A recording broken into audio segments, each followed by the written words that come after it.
Hello. I'm going to talk just a minute before we get started. So, Mr. Melchers, Gene. You've been told. Uh-oh. I've been scolded.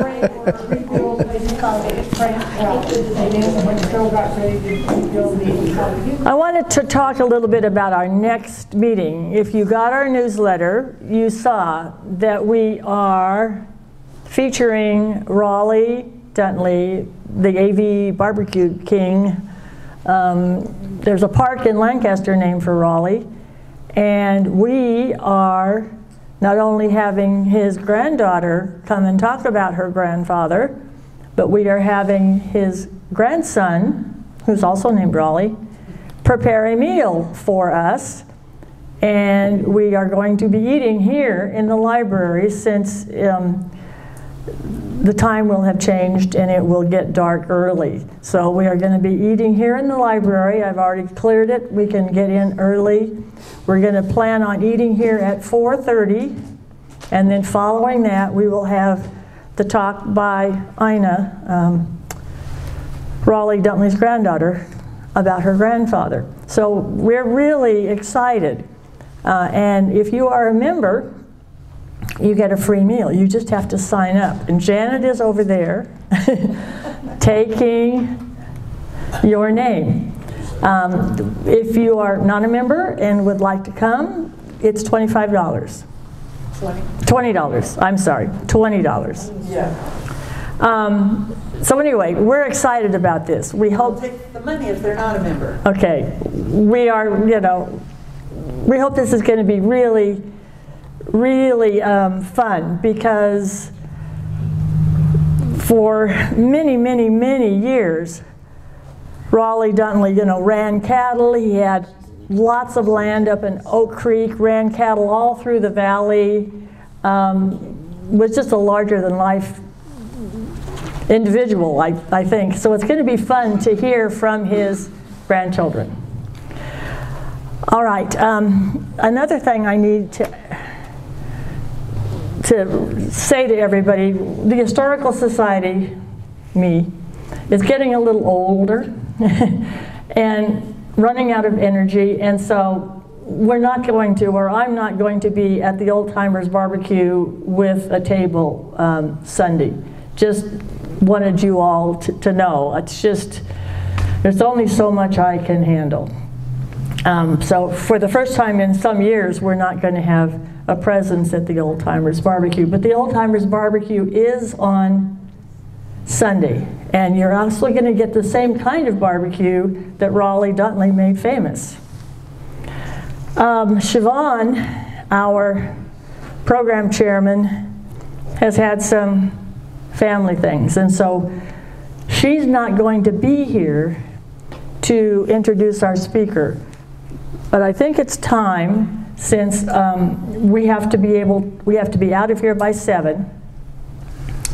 I think it's time to start. So I am going to officially start this meeting, and I am delighted to introduce our first speaker, who is Bobby Breach, who, if you saw in the newsletter, was in the military and participated in the evacuation of, was it Saigon? South Vietnam. South Vietnam, back in the day when they were evacuating the troops. And it was an amazing, I think, an amazing experience. So with no further ado, we do have to mic him so that he... He's ready. Okay, is he all mic'd? Is he mic'd, or does he need this? I'm mic'd. You're mic'd? Okay. No, I'm Bobby. You're Bobby. No. How about this? Because okay, I don't really need this, but I'll just kind of talk into it, because I know, we're older and we don't all hear as well. Move over there. Get behind. Yeah, and you need to be over here. Yep. There we go. Because I do have a pretty big mouth, so I can't talk. So I'm Bobby Breach. I was in the United States Navy. Well, let me tell you a little story. It's a little fun story. just because where we are. Okay? Hi, Bob. Hey, Bob. When I graduated high school, I wanted to go into the service. And so I was thinking of going into the Air Force. And my grandfather, let me give you a little history of my grandfather. He was a 24-year retired lieutenant colonel in the United States Air Force. And he told me, if you go, I'm going to kill you. And I said, why? And he says, because you want to see the world. And he says, with your luck, you'll get Edwards Air Force Base. So that's just a little funny thing. So anyway, I did join the Navy, and my first day of boot camp was the 7th February, 73. And I was a hull tech damage control, basically the firefighter of the ship. And I got on the USS Mount Vernon. It's a LSD-39 landing ship dock. And it was a big ship that it would ballast down, the aft would go down, and it would ballast down, and then it had Mike 8 boats on it to where they put Marines on it. And then when the bilge filled up, the boats would go out and the Marines would go to shore. And so that's basically what the ship was. So we were stationed for about a year and a half in Olongapo, the Philippines. And Vietnam was still going, just about the end, because that was when they were doing all the negotiations to stop it. And so finally, in April of 75, we had to go over there because they started the evacuation of South Vietnam. That's when the fun began. I didn't really know what we were getting into, but we left Subic and we were floating around off the coast of Saigon for, oh God, weeks. And then the day came where all of a sudden, excuse my French, but all hell broke loose. Helicopters started landing on our flight deck. Now, our ship only supposed to hold one, okay? One came in and hit the corner of it, and they called flight quarters. And I'm right in the ship fitter carpenter shop, so I just shot right down. I was one of the first ones out there for the fire party, because I had to be part of the fire party. And this South Vietnamese guy gets out, grabs a 45, has a 45 in his hand. I'm about from here to where Bob Alvis is sitting, and he shoots it at me, shoves it right there, and it lands right between my legs. And our sergeant-at-arms, chief, checked me and threw me against the thing. He goes, "You could have been killed. That could have been a bomb." And I just looked at him and go, I'm 21 years old, you know. I just said, okay, you know, what can I do about it? This is war, right? And so he had his hands up, and then he walked up, and then the guy who was in that, well, the helicopter was Vice President Key's helicopter of South Vietnam. He was later then taken over to the, let me look at my note here, the name of the ship. Let me tell you the name of the operation. The name of the operation was Operation Frequent Wind. Okay? It had consisted of 24 ships off the coast of Vietnam. Okay, I didn't write it down. Oh God, what's the name of the ship? Anyway, it was Vice President Key, and then these other helicopters were coming down on board the deck. Well, we didn't know what we were going to do. Now, and there's boat people. Did you remember the boat people? Did you ever hear about that? Okay, there are people in boats. I mean, packed with boats, trying to climb aboard. They can't get up there. It's too high. But so we had to build, latrines and all that stuff, because we put them in the bilge in the bottom, and that, but the helicopters keep flying in, and so we would push the helicopters off into the ocean. And so now they have a nice little place for the fish to, live and all that stuff. There's one helicopter that we left on the deck, and that was the one that was flown in by Key. And the difference between the helicopter that we pushed over and he had little embroidered white doilies over the back of the seat. That was the only difference. Only difference. So anyway, it just kept coming and coming. And we were up for about 15, 18, 20 something hours, or 24. And you are like ready to die. You just, like this. Then all of a sudden, it happened to where you're awake. That was 3 days. 3 days of no sleep.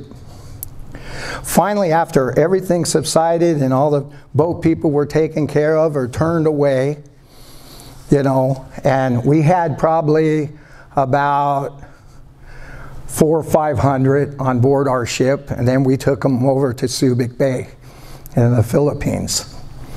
But they finally said, you can go to sleep now. We're heading to Subic Bay.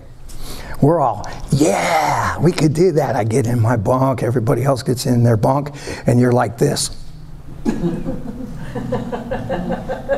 For 6 to 8 hours, the body it took to knock down and go to sleep.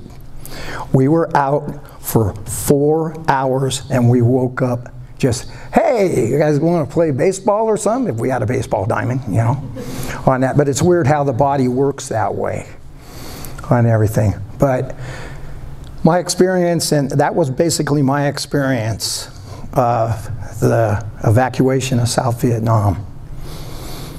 Any questions with anything, or? And that's it, basically. Thank you for letting me share it. Hi, I was asked to explain to you about the new display that they have at the Antelope Valley Rural Museum, which is the Faces of the Fallen, and to explain how it came to be. Back when Iraq and Afghanistan, well, actually before that, my brother was in Desert Storm, and the only thing he ever asked for was for me to send him a Mother's Day card, because he didn't have access to get one. And up until that point, I never really thought about how hard it is, in a war zone to get what you need. You're just so used to going down to the store. So I went to the store, to the Hallmark store. I made them open up their cabinets a couple months early to get out the Mother's Day cards. I bought like 3 or 4 Mother's Day cards. I sent them to him. I told him, pick which one you want and then give the rest to your friends. So when Iraq and Afghanistan started, I thought, what can we send to the troops so that they'll have something to send home? Because I knew how important it was. And one day I heard a story about a guy who sent his kids a package from Iraq. The kids were so excited to get something from Dad. And the only thing in the box when they opened it were some Band-Aids and some sunscreen, because that's all he had access to. But they didn't care, it came from Dad. So it was important. So when I heard that story, I kept thinking, okay, what can we do? What can we do that's going to be easy? So I came up with the idea of dog tags for kids. I had some dog tags in the shop, colored different dog tags, and I decided to engrave on them "with love from Dad or Mom," U.S. Army, Air Force, whatever, and the country that they were in the year. And so Dog Tags for Kids was born. We started making them in different colors. We used green for Army, red for Marines, blue for our Air Force and Navy. And I started looking for addresses of people in Iraq and Afghanistan, or mostly Iraq back then, and mailed them packages of them. We bagged all of them in little bags like this that were sealed so that the chain didn't scratch the tag, and we would mail them out, tell them to give them out to whoever wanted them. It was easy for them to put this into an envelope and send it back to their kids. So we weren't a nonprofit or anything at that point. I just asked friends if they were in, and they said yes, and they gave me money, and we bought the stuff and started doing it. We started out working with one of the Rotary clubs helped us for a while, and then Ron Emard from Harley came in one day for something for Thunder on the Lot, And we started talking, and he let me work under the kids' charities of the Antelope Valley. And so that way I didn't have to start my own nonprofit. So we had volunteers who came in. I would engrave the tags. They would bag them, seal them, take them home, bag them and seal them and bring them back, whichever worked for them. And we just kept sending out tags. And then one day, I got a phone call from somebody who said that they had a friend who was in Kuwait, and his son was so mad at him because he left. He was 6. He refused to talk to him when he would call home. So they wanted to know if we would send some tags. So we sent some tags.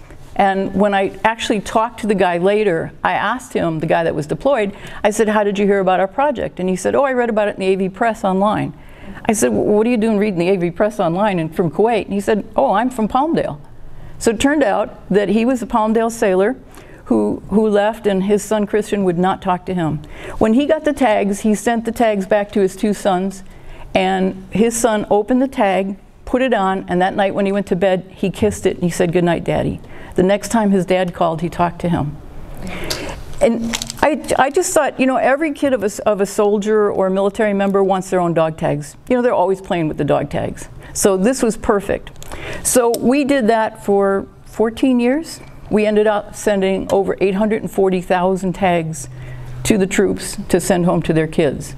During that time, it was mostly all taken care of by the Antelope Valley as far as the donations. We did fundraising. We were at the fair every year. They gave us a free spot there. We did every kind of fundraising you could think of. We had yard sales. You name it, we did it. It only cost us 50 cents a piece at the time, because all we paid for was the bag, the tag, and the chain. So during that time, the second guy from the Antelope Valley was killed in Iraq, which was Christopher Leon. So a friend of his mom's was somebody that I knew, and he came in the shop and he asked me if I had any, because I had first place awards. He asked me if I had any Marine Corps flags, and so I gave him a Marine Corps flag, and he said, yeah, I just live down the street from Chris's mom. So I said, can you get me a picture? And he went back, he got a picture, he brought it back. I took the picture and I made a photo tag, and that's when the photo tags began. We did a photo tag with Christopher's information on the back. He took it back to Chris's mom. We made as many as she wanted, and then we started giving them to the Patriot Guard when they would go to funerals in Southern California. And we would make 12 for each family, and they would give them to the family at the service. So after a while, the tags got pretty important to people, and we started making them for as many people, families that we could as the KIAs happened. But I was still a one-person shop. I was trying to do the dog tags for kids. I was trying to do this. So we kind of put that on the back burner and kept doing the dog tags for kids project, because that was our main project. So after 14 years, we quit doing the dog tags for kids project because things were winding down, and I was overwhelmed. I just didn't have any more time, and I was getting ready to close my shop. So at that point, we decided we were going to make photo tags for the rest of the people around the country who never got them. So we went back and we pulled up all the names. My cousin in Michigan did all of the paperwork, all the correspondence, and she took care of finding addresses, pictures, all the information. She would send it to me, and then I would send the tags out. So while I was making the tags, I made 3 extra tags over the 12, and I kept one for me. I gave one set to the Northwood Gratitude Memorial, which is in Irvine, California. If you've never been there, it's a beautiful wall-like memorial. And then one set I sent to my cousin in Michigan, which she was going to give to the Michigan Patriot Guard or some group over in Michigan. But when I quit the shop, I thought, what am I going to do with all these tags? I had over 7,000 tags. So when I heard that the museum was going to build a new building, I thought this would be perfect. I wanted to display them where they'd be honored, where they were in the presence of people who supported the program and actually made the program happen. And I thought the museum and the Antelope Valley was the perfect place. So when I contacted them, they said yes. They gave me a spot in the corner. It turned out it was a little smaller than what we needed, so we had to stagger the size, the length of the chains so that some are up higher and it's harder to see. And there's, I think, 7,219 tags that were hung. When we hung them, we had to there's a grate up on top with little squares. And so I took a pickle fork. I didn't even know what the pickle fork was. I found it in the toolbox.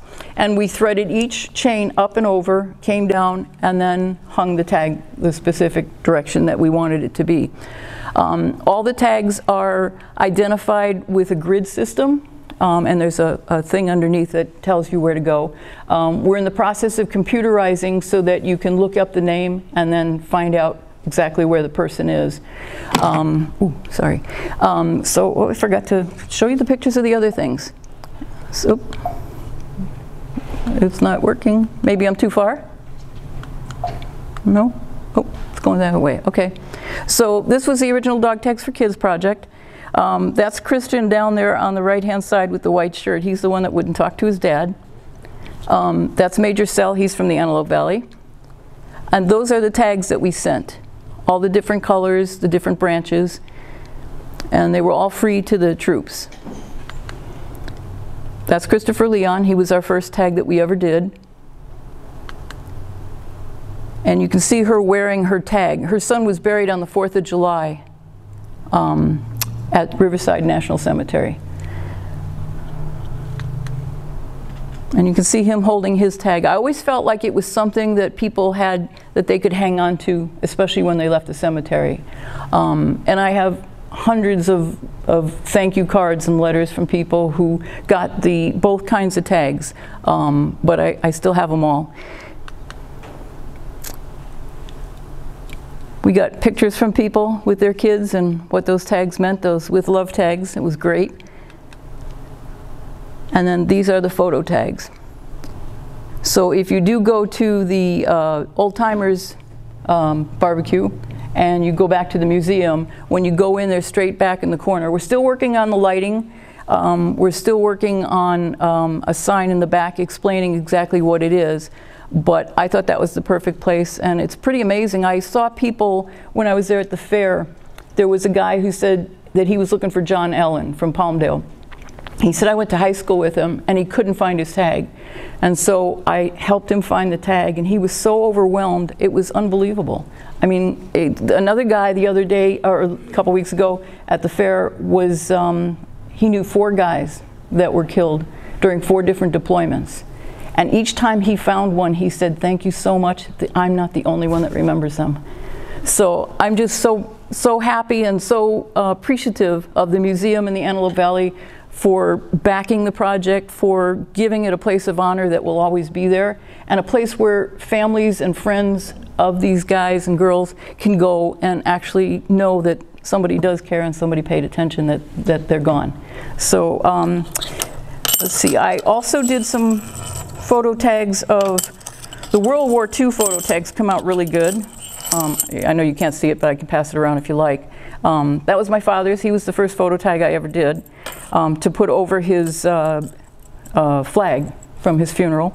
And then every once in a while, if there's a local law enforcement person that was killed, then I try to do tags for them, and then they use that money to raise for projects and things. When Sergeant Steve Owen was killed, we did 2,750 photo tags. And they used all that. What Ron Emar did was he found people to subsidize the amount of the cost of the materials, and then they took those tags out, had people make donations, and they donated all that money to Steve's charities that he liked. So it worked out really well. So if you go to the museum and you want a regular dog tag, they do have a machine there now that was donated by Antelope Valley Harley Davidson, and you can get your own dog tags punched out, and the money stays at the museum. So I don't know if anybody's got any other questions. I think that's the last one. Oh, yeah. Oops, I turned off my phone. Means it's time for the auction. So those are the tags. We tried taking different pictures from different angles. And that's all the pictures I have for now. So I don't know if anybody has any questions about, the museum's open twice a month. If you ever want to go, it's on Saturdays from 10 to 2, first and third Saturday of the month. And it's always free to go in, see all the other exhibits as well, but this is the one I worked on. So thank you.